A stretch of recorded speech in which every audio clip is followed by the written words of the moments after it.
Hello, fellow traders. 'Tis I, the Rumpled One. It's Thursday, May the 2nd. The year's 2019. Let's talk trading news events. Well, yesterday was FOMC. I don't know if you traded it. I took advantage of it. It was, and actually, I switched back to the dollar yen to trade it because I just know the dollar yen and its behavior. And so I nailed that big spike. That was nice. And one thing about trading news events is you have to have your money and risk management in place. And sometimes you need to have tighter stops because if price moves through your stop, they're going to fill your stop at a much worse position. So some people avoid trading news, other people can't wait for it because there's usually a lot of action, especially, what was it? Before FOMC, things were really anemic. I mean, the ranges just really aren't there. I mean, if you're in the New York session and the pair doesn't give you a rat zone trade, that's just an anemic day. Okay, on the week, you can see the euro yen was somewhere up here, I think during yesterday's video, but it's pulled back. And for those of you late tuning in, all the gaps have filled.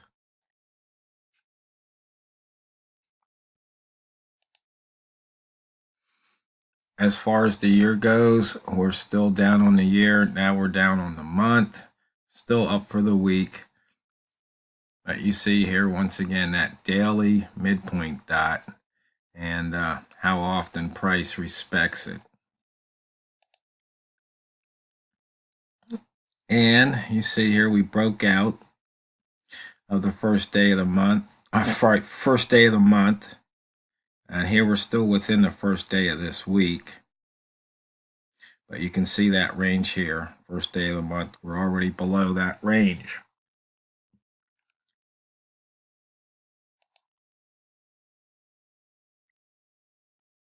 And you can see here why the month is red, because we're below yesterday's open. And you can see we're now below April open, and we actually got below the February open and pulled back. And once again, for the traders, especially the new traders, if you are looking at some of the indicators I've written and you see they plot horizontal lines, the trade is the same.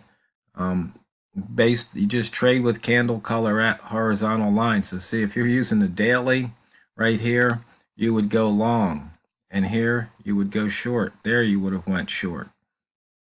And as stated before, sometimes you get a little, sometimes you get a lot. So just remember that. Here once again, you'd go long at the line, long at the line. And really, one other thing that's important, you see multiple lines, you really want to get in at the first one. You don't really want to wait and see what happens. You want to be in that trade when price is crossing the line. You don't wait for the candle to close. So just to put that out there, because some people are prone to ask those questions. So anytime you see horizontal lines, you trade them the exact same way. And here, you know what? I got to turn this shading off. It looks like a chart on drugs. So where is that? Shade zone. False. Okay, there we go. Maybe I should put in a shade most recent zone. I'll have to think about it. And here, another horizontal line trade, the inside bars. You can see we had a daily 2 days ago and we're inside. So short at 47, long at 08. Those are the triggers. Okay, with pound franc, we've got an inside bar, euro franc inside bar. And you see if it's gray, that means price is inside the inside bar lines. Green means price is above, and red means price is below. Oh wow, here's one right here. You got 3. And actually here in the euro, you've got 3 because that blue means that the previous, in this case, previous month was an inside bar. So here's the monthly inside bar lines and the weekly inside bar lines.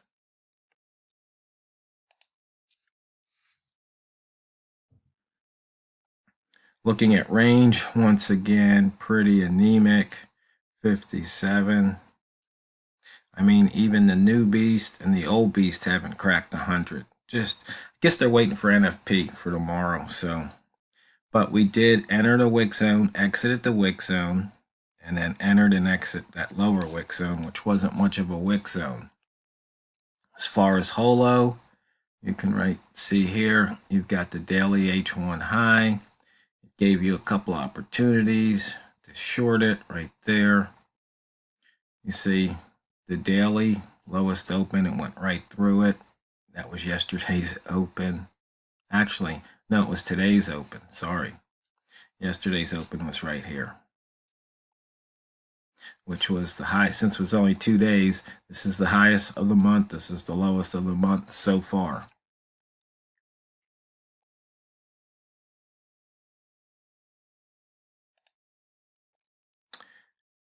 And the wick zone, you can see here, price was above the buy zone. So it was about 6 pips. So right there was your bias. You know, price likes to hit that pivot point. So right here, buy zone trade. Then you had a short zone right here. And you see we're still above the weekly open. Rat zone. And you got a green rat trade right here. Anybody, if you see a long opportunity, make sure you get it in that rat zone. Pivot, as we said, we cleared that pivot. Hit it. Okay, so one less open pivot. You see right here, we've got a missed pivot from last month. And if you just want to see, those are your 5 missed pivots since 2018.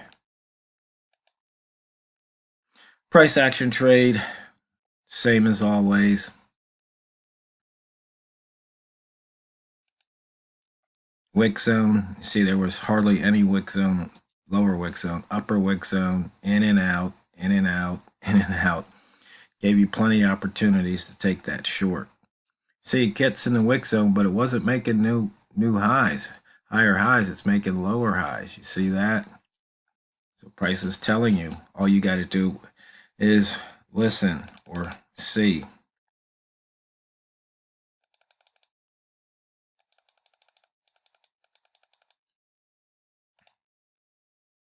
So we're talking about trading the news. One thing about the news is I like to look at the previous days and weeks and months. This, in other words, this screen. And once again, when price is approaching a line, you trade in that direction. And during news, if you're trading the news, you want to get in and out quick, maybe within a minute or two. Sometimes, if you really got a good ride, you can stay in longer.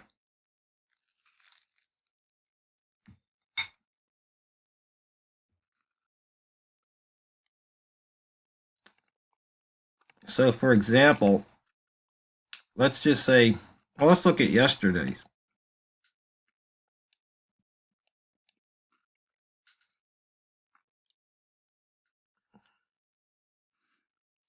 See, here's, I think the FOMC announcement was somewhere, let's see, 2/1/12. It's probably this hour here.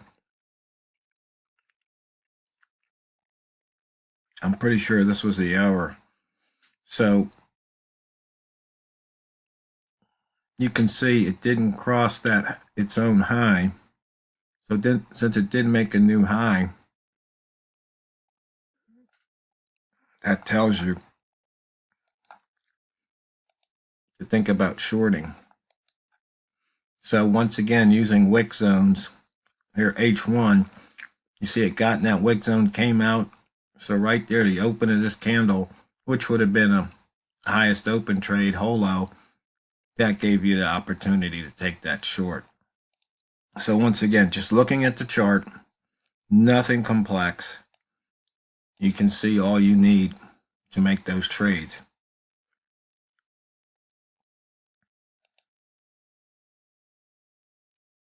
Currently, the tick chart shows the last time we had buy across the valley of the ask, and it's moved up, about 3 pips. Nothing really exciting to see there, right?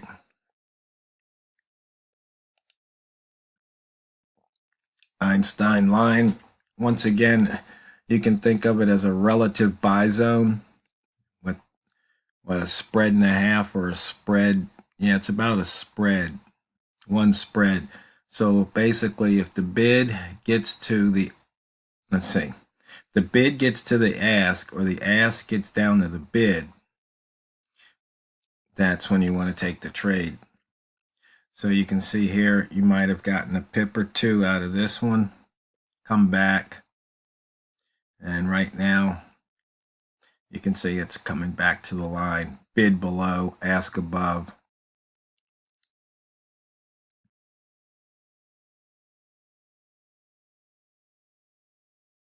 Actually, this might be about a 2 pip spread.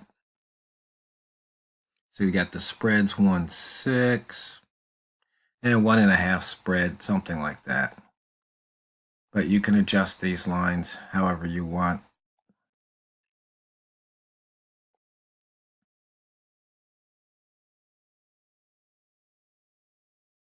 So once again, on those news trades, what you want to do is just pick a couple of spots where you think it's good to buy, where you think it's good to sell, and you can put your trades in ahead of time, limit orders, so they can trigger. Just remember, sometimes there's going to be quote unquote slippage, but it's a good way. You can pick up a quick 5 or 10 pips, sometimes more if price runs. So that's about it for trading news. Hopefully you'll have fun and profit, make some money tomorrow on NFP, non-farm payroll announcement. I usually don't make any predictions which way price is going to go. I just trade what I see in the moment. So that being said, fellow traders, always remember and never forget, it's not what you trade, it's how you trade it. So tomorrow, NFP day, go out there and drain the banks.